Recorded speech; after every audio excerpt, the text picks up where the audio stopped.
कल हमने दिया था ट्रिग्नोमेट्री का इंट्रोडक्शन।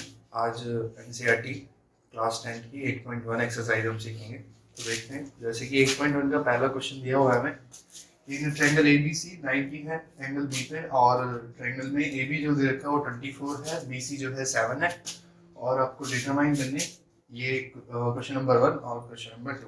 तो देख लेते हैं पहले क्वेश्चन नंबर 1 होगा कैसे। ठीक है, तो सॉल्यूशन नंबर 1 के बारे में बात करें। पहले ट्रायंगल कहा गया, ट्रायंगल बना लो। कहा गया A B C, A B सी।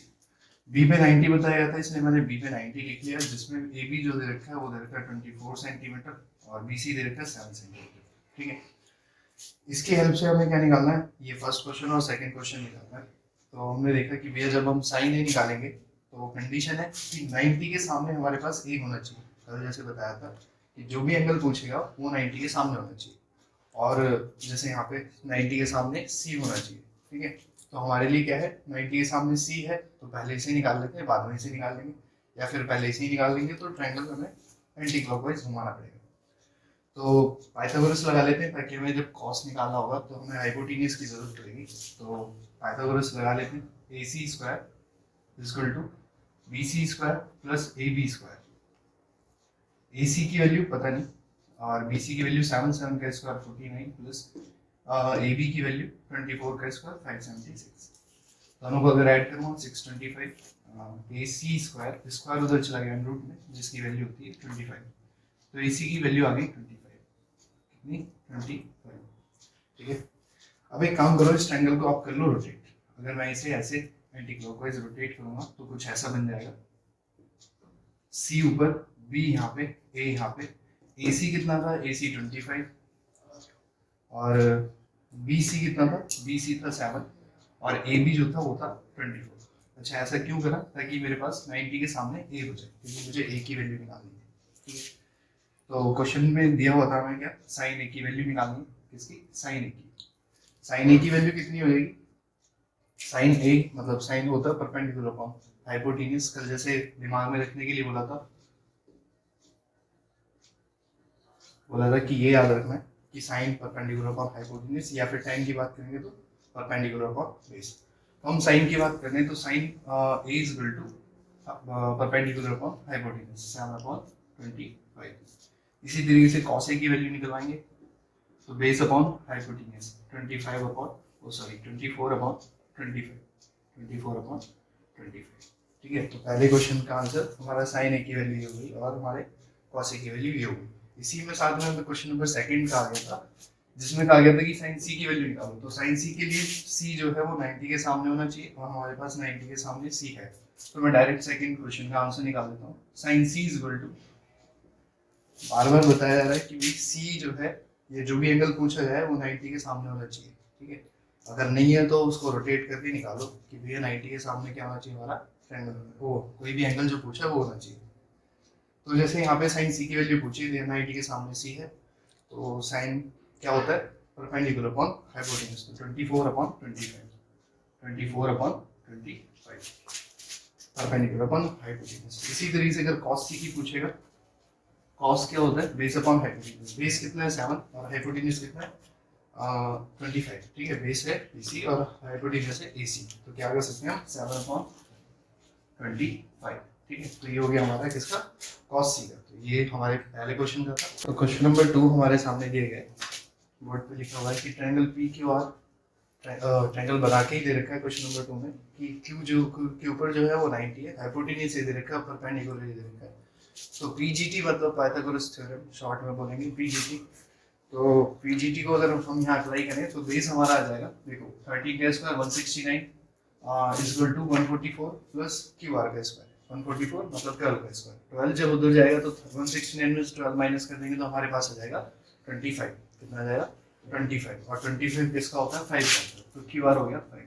तो नॉर्मल सी बात है, छोटी छोटी बात जैसे पाइथागोरस हमें मोस्टली अपनी जबान पे याद रहनी चाहिए। ठीक है, तो देख लेते हैं।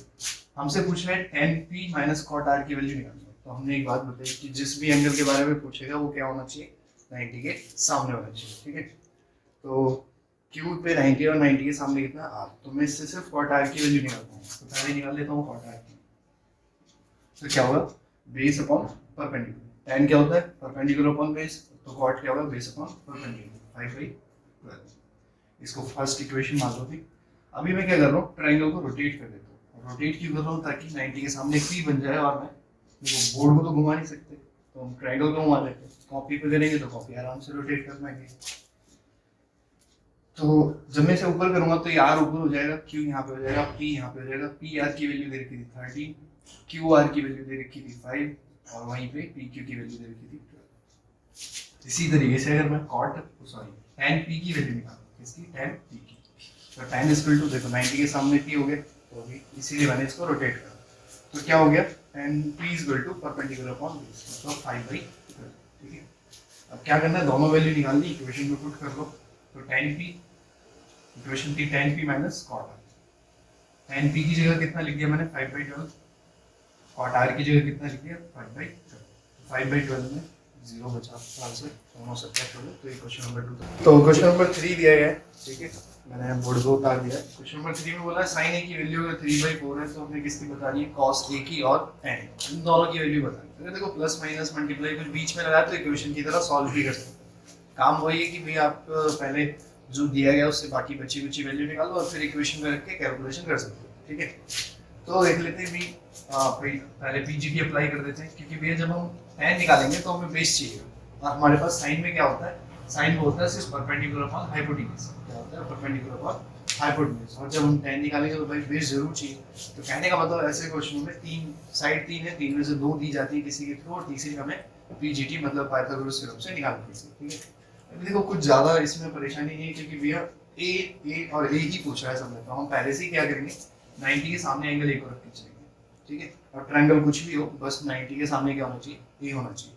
ठीक है, तो sine equal to perpendicular upon hypotenuse, perpendicular upon hypotenuse हो गया। ठीक है, समझ आ रही है यहाँ तक बात? ठीक है, जैसे क्वेश्चन में भी कहा है कि साइन ए इक्वल टू 3/4 था, साइन ए इक्वल टू 3/4, तो हमने यहाँ पे 3/4 रखा। पाइथागोरस लगाएंगे, 16 का स्क्वायर हो जाएगा, 4 का स्क्वायर 16 हो जाएगा, और 3 का स्क्वायर 9 हो जाएगा। 16 में से 7 जाएगा, तो 16 में से 9 जाएगा तो 7 बचा, और वो 7 हमारा क्या हो जाएगा?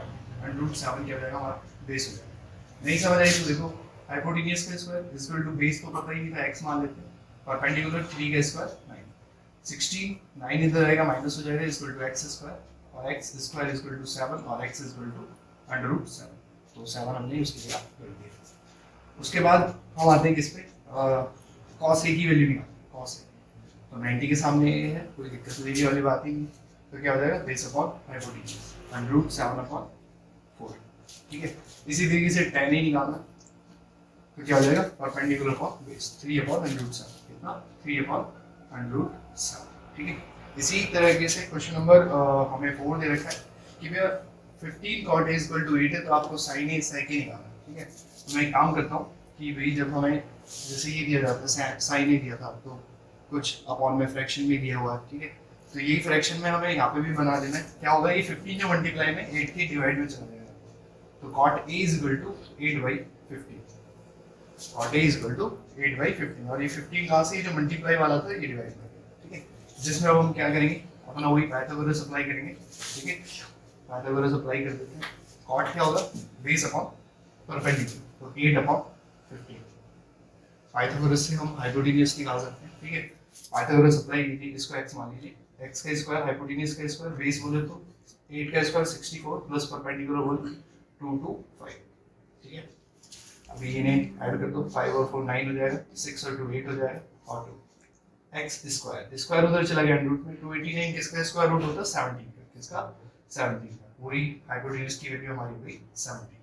ठीक है, अच्छा सब में a पूछा है, तो हम अपने आप ही 90 के सामने a बना देते हैं। ठीक है, तो अभी हमारे पास किसकी वैल्यू निकालनी है? sin a = perpendicular upon hypotenuse. ठीक है, तो 15/17। इसी तरीके से sec a, cos का रेसिप्रोकल होता है sec, तो cos का क्या होता है? बेस अपॉन हाइपोटेन्यूज, तो sec का हो जाएगा हाइपोटेन्यूज अपॉन बेस, तो 17/8, 17/8। ठीक है, जैसे क्वेश्चन नंबर 5 लिखा हुआ है कि भी sec थीटा = 13/12, और कैलकुलेट आपको क्या करना है? All other trigonometric ratio. ठीक है, शॉर्ट में लिख दिया ट्रिग्नोमेट्रिक रेशियो। ठीक है, अच्छा इसमें कोई एंगल के ऊपर फोकस नहीं कर रहा, तो हम सीधी बात करेंगे कि बेस sec थीटा, और 90 के सामने सारे थीटा मान के चलेंगे। ठीक है, तो पहले लगा लेते हैं हम ट्रायंगल, और ट्रायंगल में 90 के सामने हमने थीटा ले लिया, क्या ले लिया, थीटा। यहाँ लिख लो या यहाँ पे लिख लो, ठीक है, थीटा। सेक क्या होता है, हाइपोटेन्यूज अपॉन बेस, क्योंकि कॉस होता है बेस अपॉन हाइपोटेन्यूज, तो कॉस का उल्टा क्या हो जाएगा, सेक, क्या, हाइपोटेन्यूज अपॉन बेस। तो हाइपोटेन्यूज 13 है, बेस 12। जब पीजीटी अप्लाई करोगे तो ये तो मन में ही करना है कि 13 का स्क्वायर 169, 12 का स्क्वायर 144, 169 में से 144 जाएंगे तो 25 बचा, और 25 किसका होता है, 5 का, ठीक है। तो वो 5 ही होता है, ठीक है, परफेक्ट, ठीक है। तो बाकी पाइथागोरस अगर नहीं आती तो एक दो बार लगानी सीखो, और फिर उसे मन में ही ऐसे लगाना, ठीक है। अब हमें क्या करना है, अब हमें सारे ट्रिग्नोमेट्रिक रेशियो निकालने हैं, साइन निकालना है, sine theta, sine theta perpendicular upon hypotenuse, तो 90 के सामने थीटा, इस बात को बार बार याद रखना है। 5/13, इसी तरीके से cos थीटा। अच्छा, cos को निकालने के लिए इसकी भी जरूरत नहीं है, सीधा क्या करना है, उसका रेसिप्रोकल करना है, क्या, 12/13, नहीं तो देख लो बेस अपॉन हाइपोटेन्यूज, ठीक है। इसी तरीके से tan थीटा निकालोगे तो क्या हो जाएगा, परपेंडिकुलर अपॉन बेस 5/12, ठीक है। अब मान लो मुझे निकालना है cosec थीटा, क्या, cosec थीटा। cosec थीटा के लिए इसे देखने की जरूरत नहीं है, जब मैंने ये निकाल लिया तो मैं इसका रेसिप्रोकल कर दूंगा, sin का उल्टा ही तो होता है cosec थीटा, तो क्या करा, 30 ऊपर 5 नीचे, ठीक है। उसके बाद tan थीटा, tan थीटा कितना होगा, वो सॉरी tan नहीं, cot थीटा, क्या, cot थीटा। तो cot थीटा के लिए tan को याद किया, रेसिप्रोकल कर दिया, 12/5, कितना, 12/5, ठीक है। तो ये थे हमारा क्वेश्चन नंबर 5। क्वेश्चन नंबर 6 दिया गया है कि भैया if angle A angle B are acute angles such that cos A equal to cos B, तो हमें क्या करना है, हमें प्रूफ करना है एंगल A बराबर एंगल B है, ठीक है। इसे करने के दो तरीके हमारे पास, एक तो एक आसान सा है, और एक है चैप्टर 6 हम सिमिलैरिटी लगाएंगे ट्रायंगल्स की लेके, तो उसके लिए काफी ब्रॉड तरीका हो जाता है, तो हम एक आसान सा जो छोटा सा तरीका है वो देखेंगे, ठीक है। तो भाई हमें दे रखा था कि एक ट्रायंगल दिया, ठीक है, ट्रायंगल में 90 के सामने मैं ए मान लेता हूँ और एक ट्रायंगल बना लेता हूँ, ठीक है। मान लो ए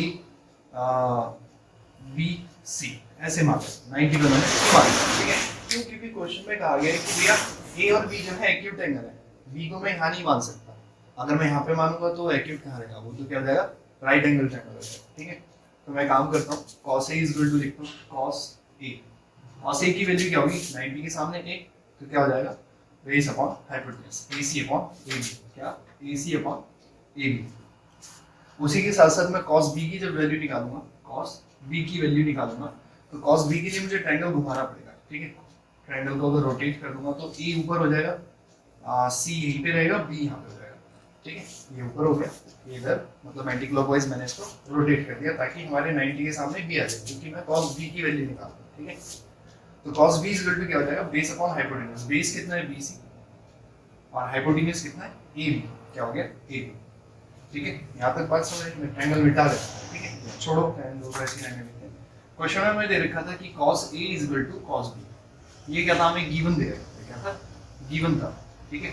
अब cos A की वैल्यू क्या है भाई, AC अपॉन AB, और cos B की वैल्यू क्या है, BC अपॉन AB, ठीक है। AB से AB कैंसिल आउट हो गया, बचा क्या, AC equal to BC, AC equal to BC। अब देखिए AC इक्वल टू BC हो गया, कहने का मतलब AC साइड जो है वो BC साइड के बराबर हो गया, ठीक है। और जब ये बराबर हो गई तो दो साइड बराबर हो गई, तो मतलब ये हो गया आइसोसेलेस ट्रायंगल हो गया। आइसोसेलेस में जो साइड बराबर होती हैं उनके एडजेसेंट एंगल हमेशा आपस में बराबर होते हैं, ठीक है। तो हम कह सकते हैं कि angle A equal to angle B होगा। क्यों होगा, क्योंकि भाई ये क्या है, एक आइसोसेलेस ट्रायंगल, क्या हो गया, आइसोसेलेस ट्रायंगल हो गया, ठीक है। यही था आसान सा तरीका था। एक दूसरा जो है वो दो ट्रायंगल बना के लिखता है और उसमें फिर हमें सिमिलैरिटी लानी पड़ती है, वो काफी ब्रॉड हो जाता है।